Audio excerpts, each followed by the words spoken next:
और सुंदर वन था जिसकी हुकूमत एक रंगीला बकरा के हाथ में था।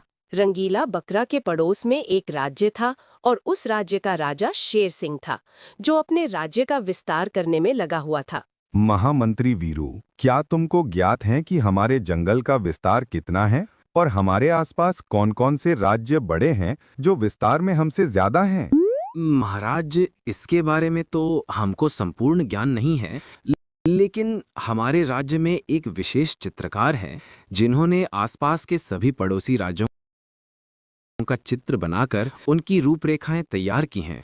उनको ज्ञात है कि कौन सा राज्य बड़ा है और कौन छोटा है, और हमारा राज्य किन किन से बड़ा और छोटा है। ठीक है, तो महामंत्री उस चित्रकार को पेश करो। और थोड़ी देर के बाद वो चित्रकार वहां पर आया। महाराज की जय हो। महाराज, आपने मुझको याद किया? हाँ चित्रकार, तुम ये देखकर बताओ कि हमारे पड़ोसी राज्यों में हमसे बड़ा किन किन का राज्य है और हमारा राज्य किन किन से छोटा है। शीघ्र बताओ।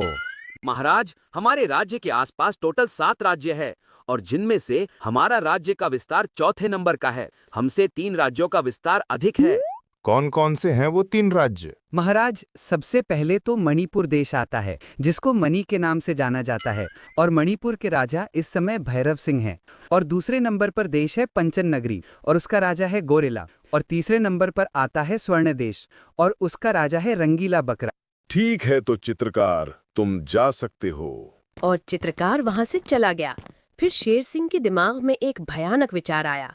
अरे महामंत्री, हम क्षेत्रफल के हिसाब से चौथे नंबर पर हैं, तो क्यों ना हम अपने जंगल का क्षेत्रफल को बढ़ाकर पहले स्थान पर कर दिया जाए। इससे हमारे आसपास के सभी राज्यों में हमारा दबदबा बना रहेगा। आपने बोल तो दिया महाराज कि हमारे राज्य को पहले स्थान पर कर दिया जाए, लेकिन ये करना इतना आसान भी नहीं होगा। भैरव सिंह और गोरिल्ला जैसे पराक्रमी योद्धाओं को हराना आसान बात थोड़े ही है, और उनसे भी ज्यादा खतरनाक वो रंगीला बकरा है जिसको युद्ध में हराना असंभव है।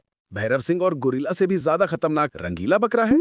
ये क्या कह रहे हो मंत्री? हाँ महाराज, मैं बिल्कुल ठीक कह रहा हूँ। आप जब युद्ध करोगे आपको पता चल जाएगा। ठीक है, तो फिर रंगीला बकरा को सबसे अंत में देखा जाएगा। पहले भैरव सिंह और गोरिल्ला से युद्ध किया जाए। और शेर सिंह भैरव सिंह से युद्ध करने के लिए चला जाता है और शेर खान को उसके जंगल में जाकर ललकारता है। अरे ओ भैरव सिंह, कहाँ है तू? अगर मर्द का बच्चा है तो मेरे सामने आ और मेरा मुकाबला कर। कहाँ छुप कर बैठा है तू? छुप कर तो वो बैठते हैं शेर सिंह जिनकी हड्डियों में खून की जगह पानी बहता है। चल बता, मेरे जंगल में आकर क्यों गला फाड़ रहा है? ठीक है, तो फिर भैरव सिंह, ये तो अभी पता चल जाएगा कि किसकी हड्डियों में पानी भरा है और किसकी हड्डियों में खून। आज मैं तुझको खत्म करके तेरे राज्य को अपने राज्य में अवश्य मिला लूंगा, और मैं इसी मकसद से यहाँ पर आया हूँ। कोई बात नहीं है शेर सिंह, तुम्हारी ईंट का जवाब हम पत्थर से देंगे। हो जाओ तैयार। इतना बोलकर शेर सिंह ने भैरव सिंह के ऊपर हमला कर दिया और दोनों के बीच घमासान लड़ाई होने लगी और शेर सिंह ने भैरव सिंह को पराजित कर दिया और भैरव सिंह बड़ी मुश्किल से अपनी जान बचाकर भाग गया। सच में भैरव सिंह की हड्डियों में पानी ही भरा था, तभी तो दुम दबाकर भाग गया। महामंत्री, भैरव सिंह के राज्य को अपने राज्य में मिला लिया जाए। अब गोरिल्ला को देखते हैं। और शेर सिंह बिना थके गोरिल्ला के जंगल में भी पहुंच गया। शेर सिंह, हमको तुम्हारे यहाँ पर आने की पहले ही सूचना मिल चुकी है, इसलिए तुम्हारा स्वागत करने के लिए हम यहाँ पर स्वयं आ गए हैं। अगर अपनी जान की सलामती चाहते हो तो जिस तरह से आए हो सीधे उसी तरह से चले जाओ। गोरिल्ला, यहाँ पर मैं जाने के लिए नहीं आया हूँ, बल्कि तुझको पराजित करके तेरे राज्य को हड़पने के लिए आया हूँ। तैयार हो जा युद्ध के लिए। और इतना बोलकर शेर सिंह ने गोरिल्ला के ऊपर हमला कर दिया और दोनों के बीच भयानक लड़ाई होने लगी और शेर सिंह ने गोरिल्ला को बुरी तरह से मौत के घाट उतार दिया। महामंत्री, गोरिल्ला के राज्य को भी अपने राज्य में मिला लो और अब थोड़ा आराम करने के बाद हम रंगीला बकरा पर हमला करेंगे। इन 2 लड़ाइयों में हम काफी थक गए हैं। और जैसे ही इस बात की सूचना मल्लिका गुप्तचर ने रंगीला बकरा को दी, महाराज की जय हो। महाराज, हमारे जंगल पर संकट मंडरा रहा है। हम जानते हैं मल्लिका गुप्तचर, शेर सिंह ने भैरव सिंह और गोरेला को पराजित करके उनके राज्य को अपने राज्य में मिला लिया है और वो क्षेत्रफल की दृष्टि से अपने राज्य का विस्तार करना चाहता है। अब वो क्षेत्रफल की दृष्टि में दूसरे नंबर पर है और हम प्रथम स्थान पर हैं। वो हमको भी पराजित करके हमारे राज्य को अपने राज्य में मिलाना चाहता है। यही सूचना लेकर आई हो ना तुम? हाँ महाराज, मैं यही खबर लेकर आई थी। लेकिन सच में महाराज, आप तो एक राजा होने के साथ साथ दूरदर्शी भी हो, जो पल पल की खबर रखते हो अपने पड़ोसी राज्यों की और उनमें हो रही सभी घटनाओं की। आप सच में एक महान राजा हो।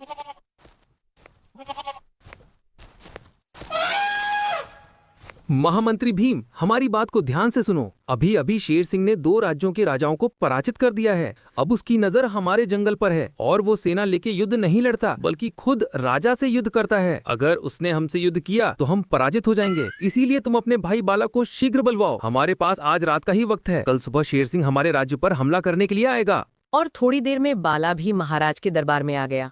देखो बाला और भीम, कल सुबह शेर सिंह हमारे जंगल पर आक्रमण करने के लिए आ रहा है, इसलिए उससे वार्तालाप तो हम करेंगे और जब भी वो हमसे युद्ध करने के लिए हमको चुनौती दे तो तुम दोनों को हमारा आदेश मिलते ही उस पर आक्रमण कर देना है। और आक्रमण इतना घातक होना चाहिए कि शेर सिंह को अपनी नानी याद आ जाए। ठीक है महाराज, हम समझ गए। इस बार शेर सिंह हमारे घातक बार से बचेगा नहीं।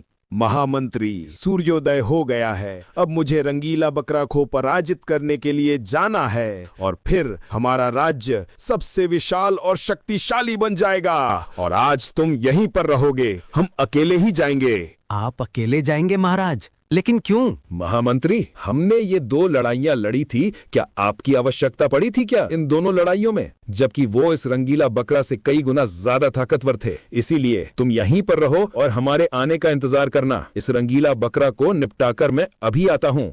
लेकिन महाराज, शत्रु को कभी भी कमजोर नहीं समझना चाहिए। मैं महामंत्री होने के साथ साथ आपको एक राय देता हूँ, कुछ शक्तिशाली सैनिक भी अपने साथ ले जाओ। महामंत्री, तुम भूल रहे हो, हमने 2 राजाओं को हराया, उसमें हम सैनिक नहीं लेकर गए। एक रंगीला बकरा से लड़ने के लिए हमको सैनिकों की क्या आवश्यकता? क्या आपको हमारी ताकत पर भरोसा नहीं है? हमारा अंतिम आदेश है कि तुम यहीं पर रहोगे, समझे? और शेर सिंह रंगीला बकरा के पास जाकर बोला, रंगीला बकरा, आज हम तुमको पराजित करके अपना सपना साकार कर लेंगे। जो हमने ख्वाब देखा था, आज वो पूरा होने जा रहा है। ख्वाब ख्वाब ही रहता है, इसलिए ज्यादा ख्वाब मत देखा करो। मैं तुमसे यही कहना चाहता हूँ। शेर सिंह, जिस तरह से तुम इस जंगल में आए हो उसी तरह से चले जाओ। कहीं ऐसा ना हो अपने कदमों पर जाने के लायक ही ना बचो। लगता है रंगीला, मुंह से बोलने की ज्यादा आदत है तुम्हारी। भुजाओं में भी कुछ दम हो तो जरा हमको भी दिखा दो। क्यों नहीं शेर सिंह, तुम्हारा हर सपना पूरा किया जाएगा। आखिर तुम हमारे अतिथि जो हो। महामंत्री बाला और भीम, जरा शेर सिंह को भुजवाओं का पराक्रम तो दिखाना। अरे राजा रंगीला, क्या तुम मेरे साथ युद्ध नहीं करोगे जो इन 2 पहलवानों को लेकर आए हो? राजा से ही युद्ध करेगा, समझे? हमारे यहाँ ऐसा नहीं होता शेर सिंह।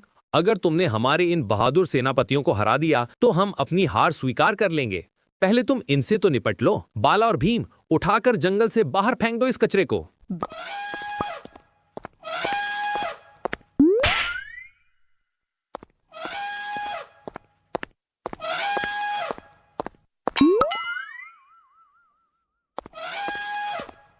भीम और बाला ने शेर सिंह को लातों से अच्छा सबक सिखा दिया और शेर सिंह अपनी जान बचाकर वहां से भाग गया।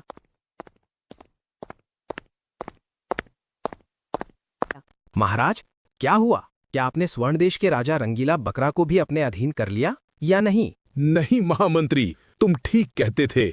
रंगीला बकरा को हराना बहुत मुश्किल है। उसने खुद मुझसे युद्ध नहीं किया, बल्कि अपने महामंत्री बाला और भीम जैसे ताकतवर हाथियों को मुझे युद्ध के लिए मैदान में उतार दिया और उन्होंने मेरी सारी अकड़ निकाल दी। अगर मैं जान बचाकर नहीं भागता तो वो मुझको जान से मार डालते। मैंने आपको पहले ही बोला था, उस रंगीला बकरा को हराना नामुमकिन है और आपने मेरी एक नहीं सुनी।